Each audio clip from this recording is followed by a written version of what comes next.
बिस्मिल्लाहिर्रहमानिर्रहीम। सैफुल मलूक मुकम्मल कलाम मियाँ मोहम्मद बख्शार पे खड़ी रूमी कश्मीर रहमतुल्लाह अलैह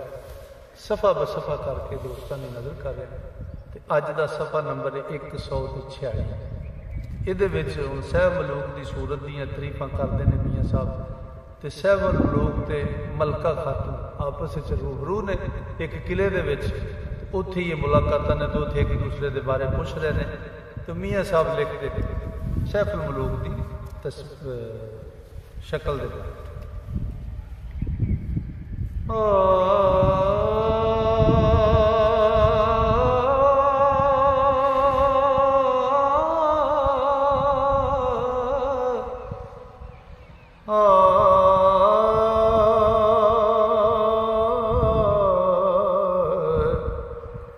सूरत मंद जवान जमीद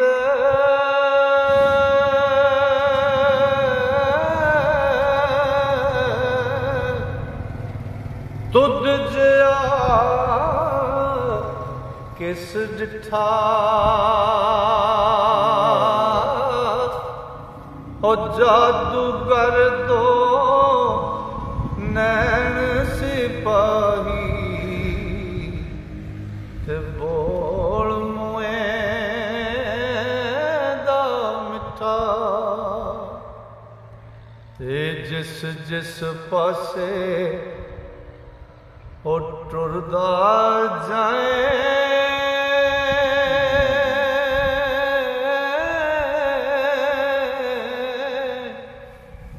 ठगे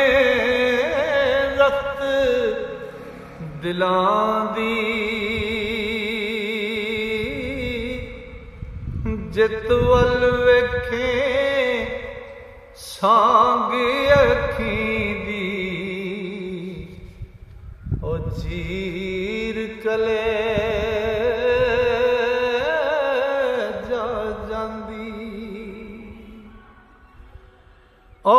तेरे कद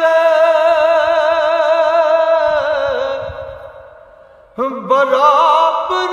सोना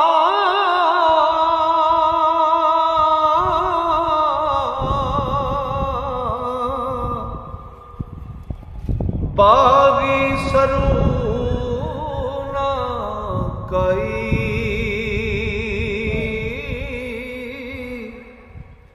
ओ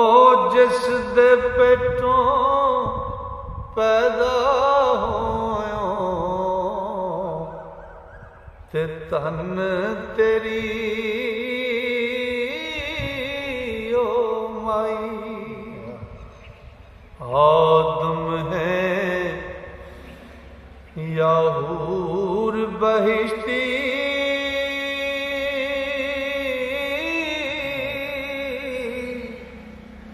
केड़ी जात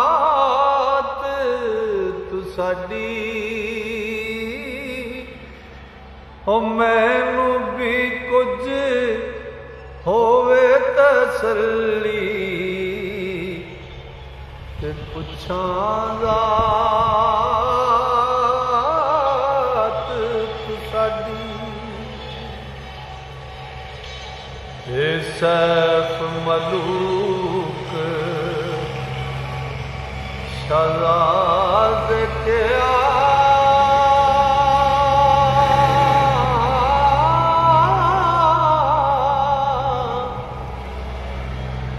खतरा रख ना जरा आदमियां दी जाते विचों ते मैं भी हाँ मुकर्रा ओ लड़की के आदम हो के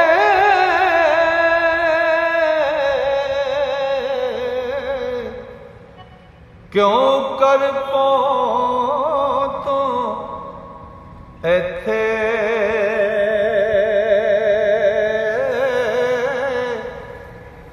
आदम ज़ात नहीं पुज सकदे मुल्क उन्हां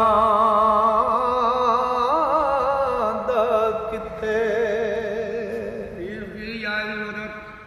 ते परियां दा ऐ मुल्क टिकाना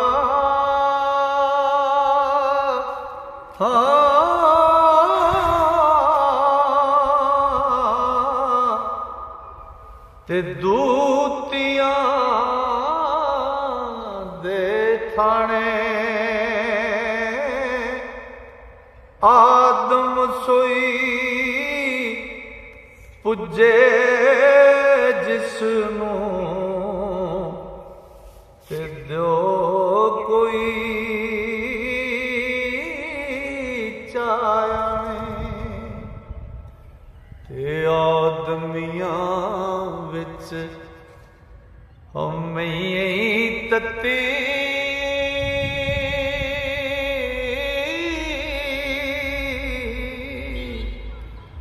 डिठे पर्वत काले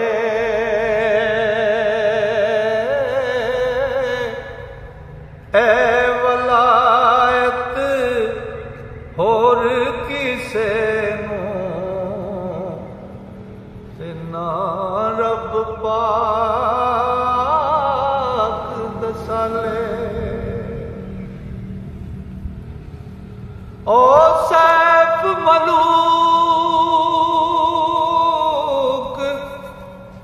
के आगल मेरी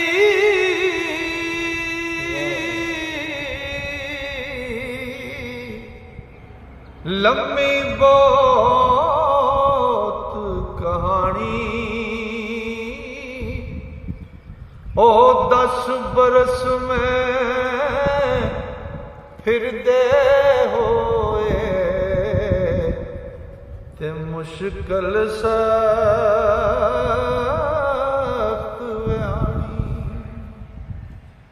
ओ जालिम इश्क परी देवाली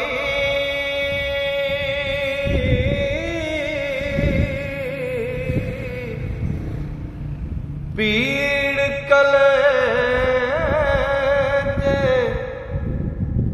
जगी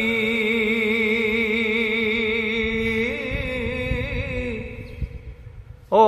सुख सलामत कर दे छड़े ते सफर मलामत जागी ते जंगल ते को काफ समुंदर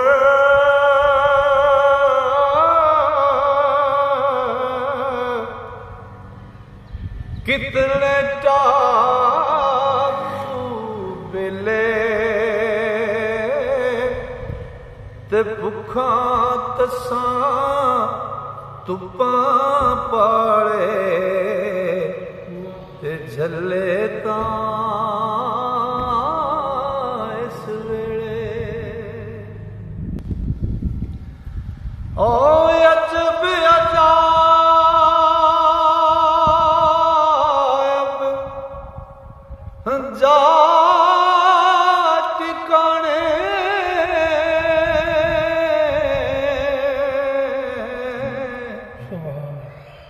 डिठे वे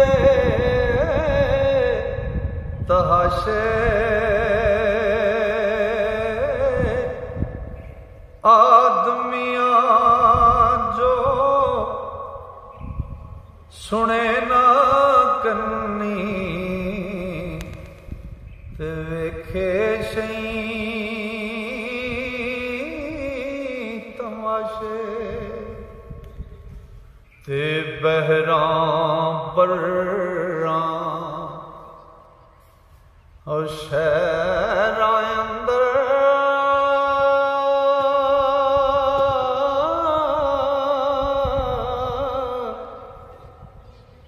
जो मैं नजर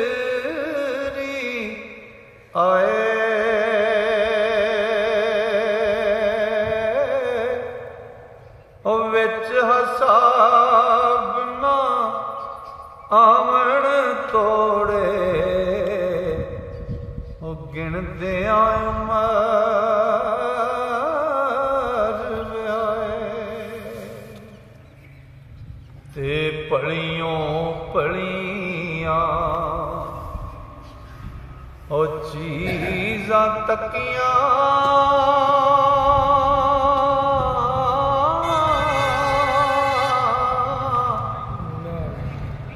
अंत नहीं कुछ रहा पर कोई चीज तमाशा नहीं ते जिठा तेरे जया ओ तेरा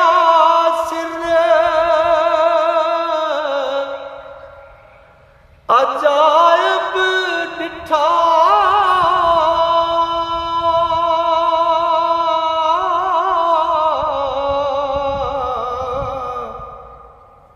पता नहीं कुछ लगदा ऐसी बार गुबार जंगल विच ते सोहद संगार न जगदा ते गोले उजाड़े वसदे थे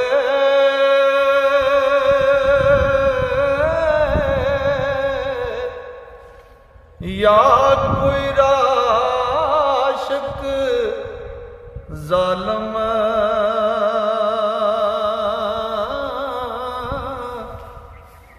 होर नहीं कोई ओ जून वसंदी ते मुल्कों बार आया ते तैनू किसने चाल आंदा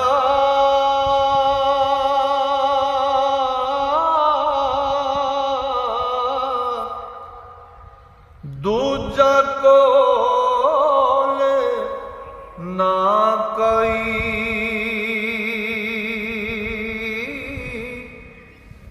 ते माई बाप किथे हुण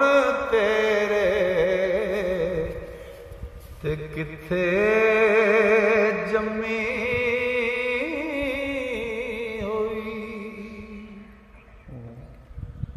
ओ किस दे पेटों पैदा हुई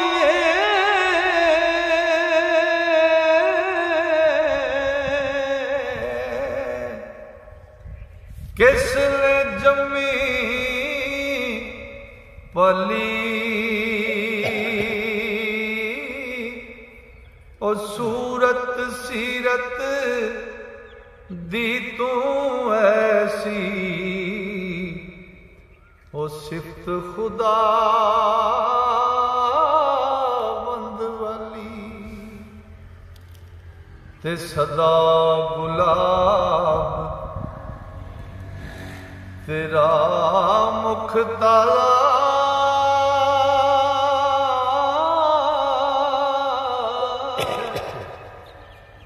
खिड़िया सी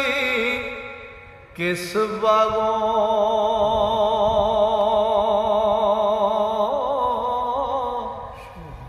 ओ किस दा खाना रोशन आ ते तेरे